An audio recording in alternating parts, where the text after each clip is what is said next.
On pensait que Vampigami allait être le nom de Kagami Akomatise, mais nous accueillons en réalité un nouveau personnage au sein du groupe.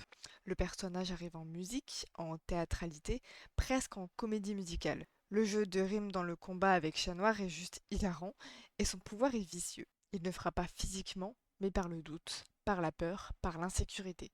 Et si Ladybug ou Chat Noir avaient été touchés? La question reste en suspens, et elle fait froid dans le dos. Miraculous nous avait déjà habitués aux plot twists, aux émotions fortes, aux révélations, mais Vampigami se présente comme un point de bascule, que ça soit dans la narration, dans la psychologie des personnages et dans la dynamique relationnelle du groupe. Dès les premières minutes, le ton est donné.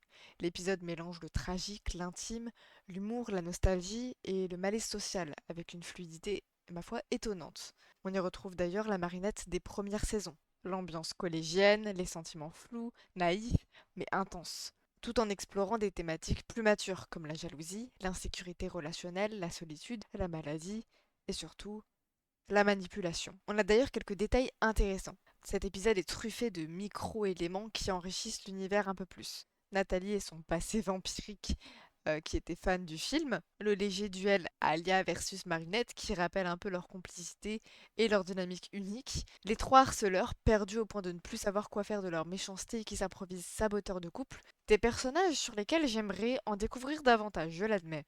Et bien sûr, André au cinéma qui vit son rêve, ce qui a quelque chose de touchant et que personnellement j'apprécie beaucoup. Et puis pendant ce temps, Aglaé fait une apparition discrète mais prometteuse, mais ça on en reparlera plus tard dans la review.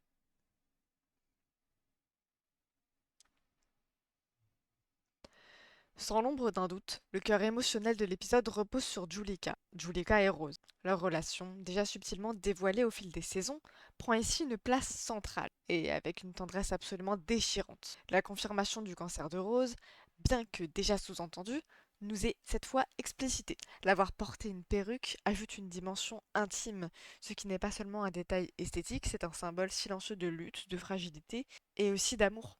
D'amour pour elle-même. Juleka est jalouse. Elle est jalouse de Prem. Elle est jalouse et énervée contre elle-même de l'être. Elle souffre. Son frère lui manque. Elle doute. Elle se sent seule, abandonnable, remplaçable. Ce n'est pas une jalousie toxique en réalité, c'est une peur viscérale dans laquelle beaucoup se reconnaîtront, celle de perdre quelqu'un que l'on aime. Elle l'a déjà vécu avec son frère, qui est parti au Brésil, et maintenant, elle a peur de revivre la même chose avec celle qu'elle aime. La scène où son Kwami la pousse à se battre est à la fois douce et cruelle. Elle s'exprime mais par le biais d'un combat contre elle-même, en frappant violemment son oreiller qu'elle aura mis au mur. Et pendant ce temps, lorsque Rose est au cinéma, elle souffre aussi. Elle s'en veut.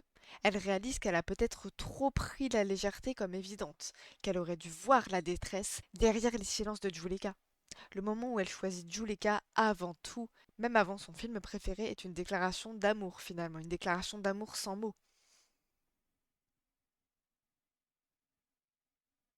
Pour ceux qui attendaient du confort, du cute, du sourire bête, trouveront leur bonheur ici. L'Adrinette est plus que présent. Il est maladroit, légèrement niais, et il est tendre. Marinette renoue avec sa version saison 1, voire saison 2. Celle qui bafouille, qui panique, qui essaye désespérément de cacher ses sentiments, et finit par faire pire. Notamment au sujet de sa peur des films d'horreur, et personnellement, j'ai apprécié. Elle prétend aimer les films d'horreur uniquement pour passer du temps avec Adrien, par peur que ce dernier ne la rejette si elle assume ne pas aimer ça. Elle joue un rôle, elle masque sa peur au point d'avoir peur de son propre reflet une fois maquillée. Et pourtant, Adrien voit clair, il est doux, il est patient et il est rassurant. Et ça montre une sorte d'évolution dans leur relation. Leur relation est belle, leur relation est mignonne. À la fois on aimerait qu'elle dure, mais à la fois on a peur parce que leur relation rappelle un petit peu le beau temps avant la tempête. Comme si c'était juste pour nous faire patienter avant la guerre finalement. Et les grands-parents d'Adrien, adorables au possible, incarnent une chaleur et spontanéité. Une scène simple, mais si importante dans la construction naturelle d'Adrien et de son couple. Et surtout, c'est beau de voir qu'Adrien a une famille pour le soutenir et n'est pas fondamentalement seul. On notera d'ailleurs le contraste très intéressant entre le fait qu'Adrien passe d'un père froid et absent à des grands-parents chaleureux et présents. Parlons maintenant du personnage qui nous a fait frissonner tout au long de l'épisode, Lila. Là, c'est autre chose. L'épisode confirme que Lila n'est pas seulement une antagoniste, elle devient une sorte d'architecte du chaos. Tout est prévu. Une caméra dans les toilettes, la combat dans une boîte, les portes d'entrée du cinéma qui sont enchaînées avec un cadenas, et donc fermées, le timing, la psychologie, le contrôle, et le plus inquiétant, elle dialogue avec la combatisée sans transformation, comme si elle en avait la maîtrise, comme si elle collaborait volontairement. On la soupçonne déjà de préparer quelque chose de pire, et maintenant c'est quasiment confirmé. Elle sait, elle calcule et elle suspecte même Marinette. Le fait qu'elle ne demande même pas les Miraculous prouve que son objectif n'était pas la victoire d'un super vilain, mais la défaite sociale d'un être humain, de Marinette. Ce n'est plus de la méchanceté, c'est de la stratégie. Lila ne veut pas gagner par la violence, mais par la réflexion, en découvrant les identités secrètes de nos héros. Et c'est juste terrifiant. On ne sait pas ce qu'elle prépare, on ne sait pas comment elle le prépare, mais on peut s'attendre à absolument tout. Dans l'épisode, elle porte une perruque blanche, et on voit qu'elle suit Marinette de près. C'est d'ailleurs un indice de plus dans la théorie d'Aglaé Lila, parce qu'Aglaé a pu entendre Marinette parler du film lorsqu'elle était à la cantine avec son groupe d'amis, pour manger tout simplement. Et bizarrement, Lila y va aussi.